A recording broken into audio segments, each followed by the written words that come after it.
Dear students, welcome to the online classes program of Higher Education Department, Punjab. It is Department of English Language and Literature of Govt Postgraduate College, Attock. Here, I am Sharif Zahid, Assistant Professor of English. Well, gentlemen, today it's our third lecture.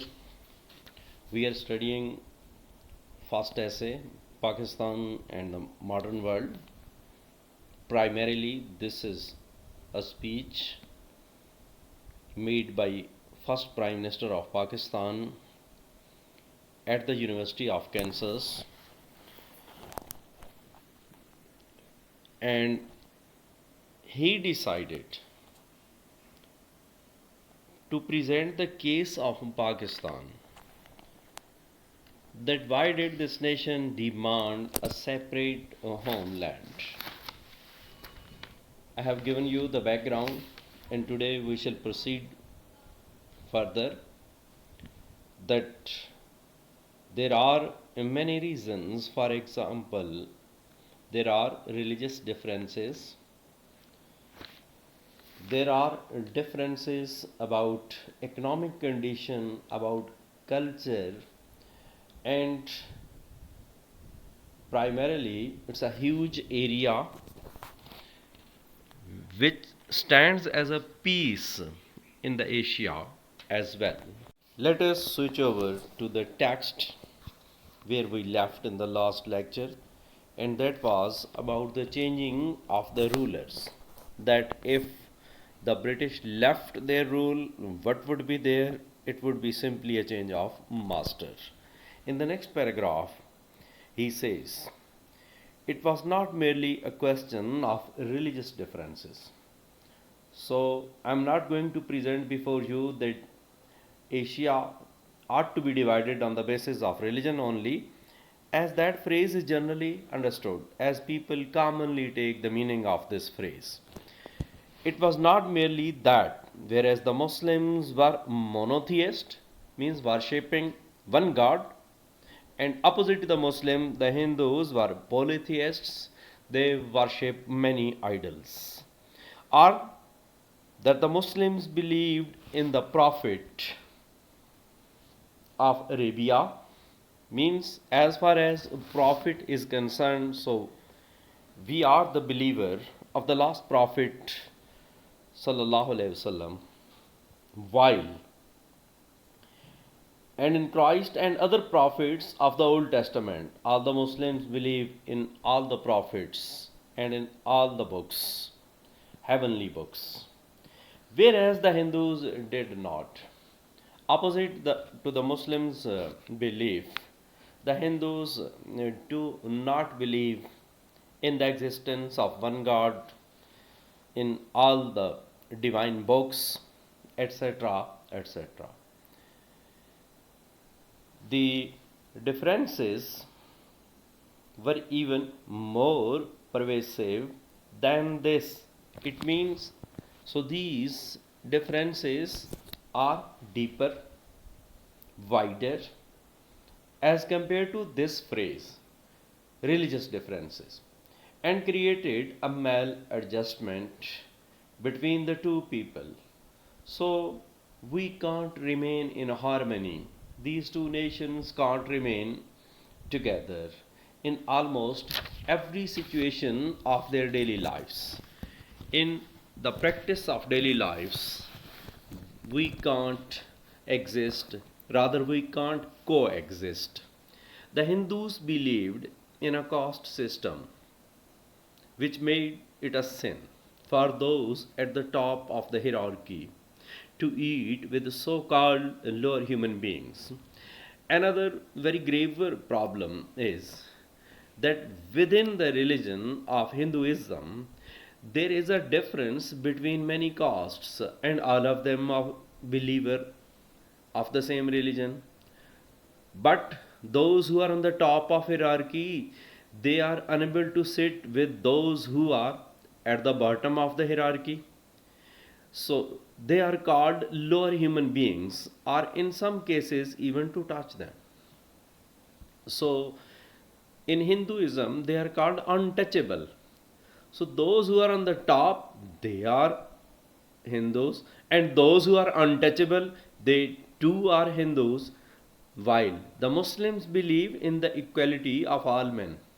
As far as Muslim belief is concerned, so the Muslims do not divide their believers or any other human being on such like basis.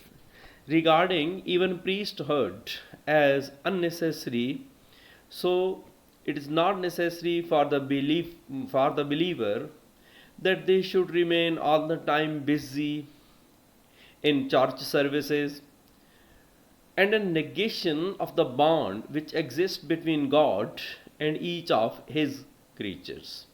So, of course, if Almighty Allah created all the creatures, they are useful, that is why He created them. Their economic outlooks were also different. Their means of Hindus and the Muslims. So, when we look at the economy, we have different opinion. The Muslims believed in the right of private ownership for everyone. In Muslim religion, you have the right. You have the right to earn anything and possess anything that is yours. The Muslims believed in the right of private ownership for everyone, whether man or woman, and had laws of inheritance and economic institutions. In the Muslim religion, there are inheritance laws through which the property or whatsoever is left behind, that is divided, but it is opposite to what? Which, unlike those of the Hindus, were designed to promote the distribution of wealth and discourage vast unearned accumulations. So, we the Muslims do not believe in accumulation, while in Hinduism it is not taken as a sin. Now, the next feature is, but since the Hindus were much larger in number, the Muslims feared, because in total they are more as compared to the total strength of the Muslims in the subcontinent. The Hindus are more in number. So it is thought that under their domination, God forbid, if they would be the rulers, they means the Hindus would be the rulers. So in that case, God forbid, the culture of the Muslims would suffer a great setback. So the Muslims won't be able to save their culture and would perhaps be totally eclipsed. So there is a fear that the Muslim cultures will not progress further. Furthermore, in a country which was on the whole backward, the Muslims economically and industrially were even more backward. As a general rule, the subcontinent stands backward with respect to industry and economy, and if we measure that backwardness, the believers, Muslim believers, are more backward as compared to the Hindu believers. It seemed to them that as an unalterable and perpetual minority, so definitely it appeared before the Muslims that if we will continue to be in minority, their economic position would grow even worse.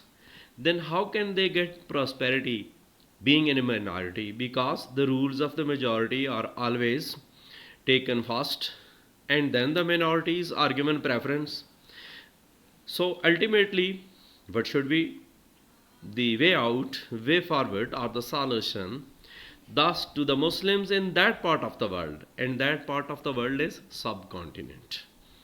So, for those Muslims, if the Britishers leave their rule, and God forbid if the Hindus take over, so what does it mean from the perspective of the Muslims over there? This has been elaborated by Liaquat Ali Khan, that for the Muslims in that part of the world, freedom from British rule meant practically nothing. So it will not be a freedom. So when will we accept it as a freedom? Unless it meant freedom from the domination of Hindu majority also. So if we get freedom from majority, and in majority there are Hindus, after the British had left subcontinent. The next reasonable suggestion given by Liaquat Ali Khan is that it was for these reasons that they asked for a country of their own. They means the Muslims. So the Muslims are demanding the country of their own for multiple reasons. Among them, few has been discussed. The demand was not so unreasonable as it was made out to be. As many people think that why do the residents of subcontinent who are Muslim believers, why do they demand a separate homeland? So it is based on a rationale by some people at the time. But at that time, people considered this demand as an unreasonable one. The subcontinent was vast enough for two large countries. The Muslims were numerous. As far as the total area of subcontinent is concerned, it is sufficient. So there is a scope and there is a room.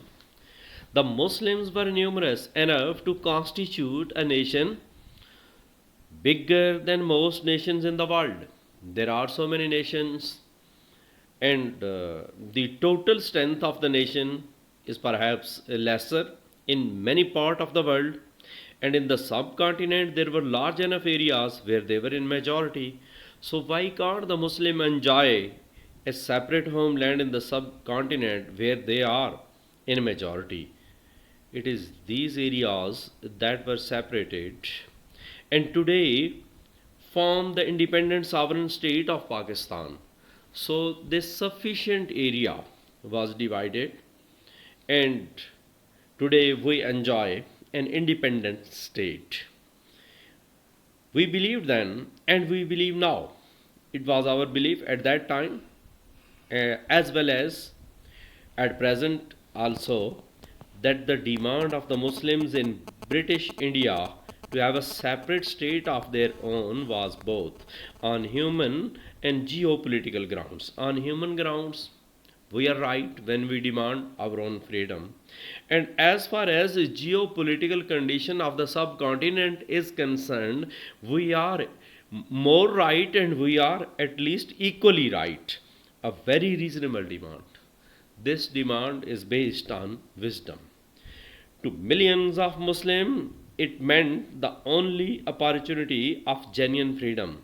So today it is the proper time that we must obtain a genuine freedom and we must form a genuine self-government. So gentlemen, this was today's lecture. So we have studied few more reasons, and Liaquat Ali Khan has established a reality. We shall continue it in the next paragraphs. Thanks for your happy watching. Stay blessed.